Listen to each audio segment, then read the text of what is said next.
মাঠটাকে আরো বড় করে খেল অপু, আরো বড় করে খেল। রিজুদার গলাটা যেন বাকি সমস্ত কিছু ছাপিয়ে সজোরে এসে লাগলো অপুর কানে। একবার রিজুদার দিকে তাকালো, একটা হাত দেখিয়ে বলল মাথা ঠান্ডা রাখতে।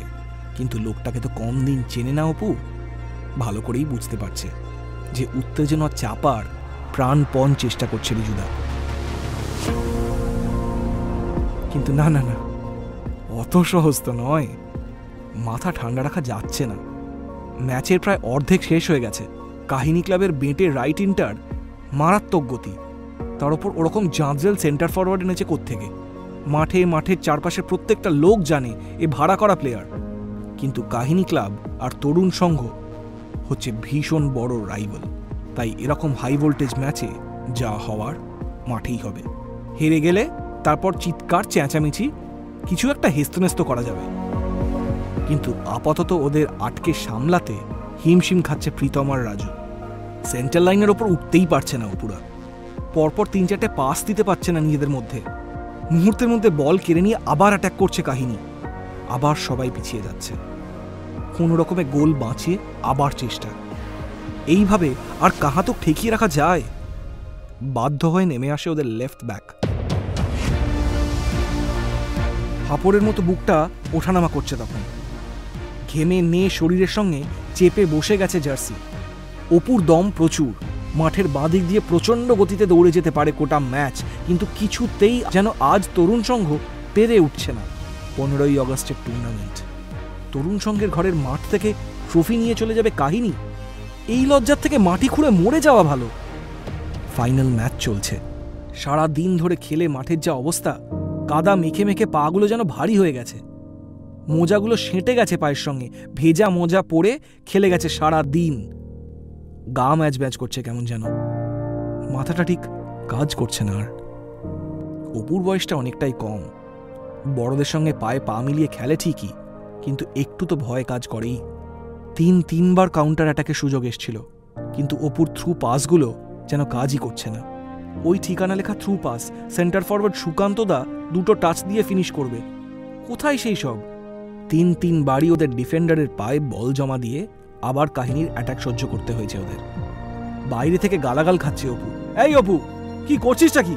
আবার এদের কাছে হারবি? হ্যাঁ? কি আবার একটা বলে বসলো, সারা জীবন খালি ওদের কাছে বড় বড় কথা শুনে গেলাম, খেলার সময় কোথায় যায় স্কিল? হ্যাঁ, আবার আবার পাড়ার নাম ডোবাবে সব করা। কে আবার ভিড়ের মধ্যে থেকে বলে উঠল, রিজুটাই ওকে তোল্লাই দিয়ে আজকে এরকম অবস্থায় এনেছে।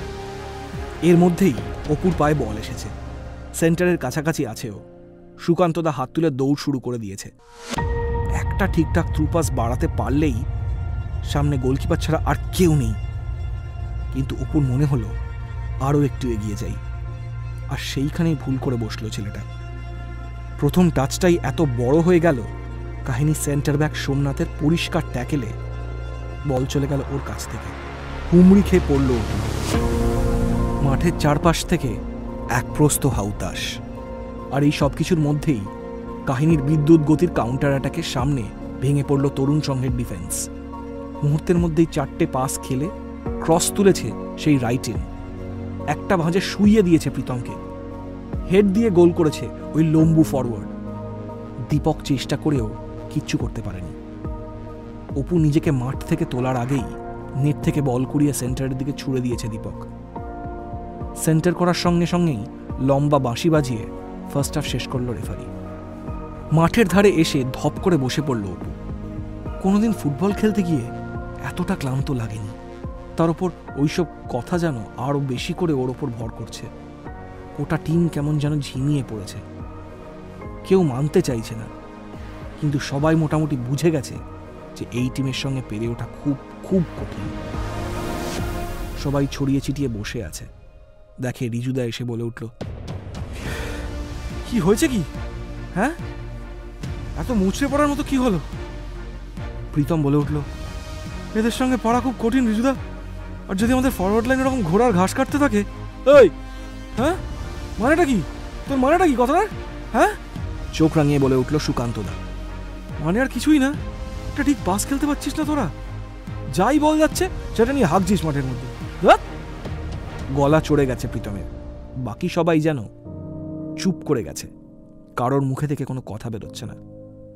আরে অপু, বলতেই চোখ তুলল অপু। রিজুদা পারছে না যখন দেখতে পাচ্ছ, তাও জোর করে খেলতেই হবে ওকে। আচ্ছা, বলে উঠল সুকান্তদা। এখন মাঠের অধিকাংশ লোকই চুপ করে গেছে, প্রায় সবাই শুনতে পাচ্ছে ওদের কথা। আর তোরা যেন 6 জন মিলে দুটো ছেলেকে সামলাতে হিমশিম খাচ্ছিস। হ্যাঁ, অপু আর আমি তো ওপরে একা পড়ে গেছি, তাও তো ও না থাকলে এতক্ষণে তোর বাবার নাম ভুলিয়ে দিত ছেলেটা। এই বাবা তুলে কথা বলবে না সুকান্তদা। আঙুল তুলে ওর দিকে এগোতে গেল প্রীতম। Shut up! রিজুদার হুঙ্কারে প্রায় গোটা মাঠ চুপ করে গেছে। কিরকম আচরণ এটা, হ্যাঁ? সুকান্ত আর প্রীতম দুজনেই একে অপরকে দেখে ফুঁসছে, কিন্তু রিজুদার মুখের উপর কথা বলার সাহস দুজনেরই নেই। রিজুদা বলল, মাত্র একটা গোলের ডেফিসিট, এমন কিছু তো নয়, এইরকম করার কি আছে? আর প্রীতম ওর দিকে তাকাতেই রিজুদা বলল, অপু স্ট্রাগল করছে, yes, but just like the whole team. একটা মাত্র গোলের ব্যাপার, ওয়ান মোমেন্ট অফ ম্যাজিক, একটা চান্স, ব্যাস, আর কিচ্ছু চাই না। অপু লক্ষ্য করলো যে কথাটা বলার সময় রিজুদার চোখ দুটো কি ভীষণ জ্বলে উঠেছে। এই একটা পাড়ার টুর্নামেন্ট, কোনো প্রাইজ মানি নেই, কিচ্ছু নেই, কি এমন তার দাম, কিন্তু এইখানেও কি ভীষণ প্যাশনেট এই লোকটা, কেমন যেন শিহরণ খেলে যায় শরীর জুড়ে। সেকেন্ড হাফ শুরু হতেই আবার সেই এক কাহিনীর অ্যাটাকের পর অ্যাটাক। অপু আর সুকান্ত সুযোগ খুঁজছে কাউন্টারের, কিন্তু সুবিধা করতে পারছে না তেমন। কাহিনীর প্লেয়ারদের চেহারাগুলো যেন একটা জাত কালাপাহাড় থেকে উঠে এসেছে বলে মনে হচ্ছে।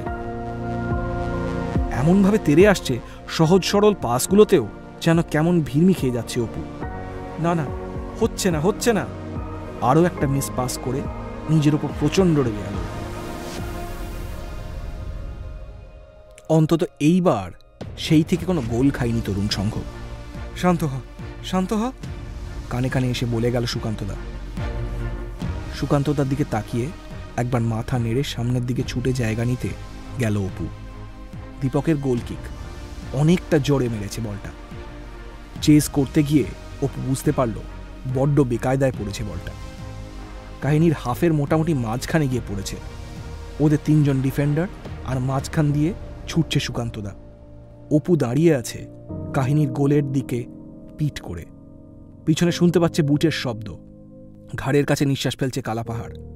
বলটা বুকে নিয়ে ঘুরতে গেলে কেড়ে নেবে, সময় নেই, কি করি? বলটা আরো কাছে আসতেই যেন নিজে থেকে অপুর শরীর কাজ করে গেল।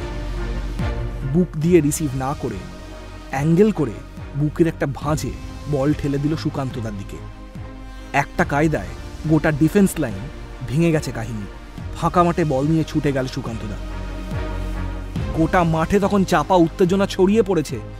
সুকান্তদা এগোতেই গোল ছেড়ে বেরিয়ে এলো গোলকিপার। দুহাত ছড়িয়ে অনেকটা জায়গা নিয়ে এগোতেই সুকান্তদা ঠান্ডা মাথায় বলটা আলতো করে চিপ করে দিল। গোল গোল! হাসি, চিৎকার করে উঠল অপু আর দৌড়ে গেল সুকান্তদার দিকে। সুকান্তদাও ওর দিকে তাকিয়ে হাসতে হাসতে এগিয়ে এলো। সেই মুহূর্তেই মাঠের কোণের দিকে চোখ চলে গেল অপুর। অরুণদের বাড়ির পাঁচিল হেলান দিয়ে দাঁড়িয়ে আছে দাদা। চাহনি দেখে বুঝে গেল অপু কালকে দোকানে বসতে হবে। সকালে প্র্যাকটিস বন্ধ।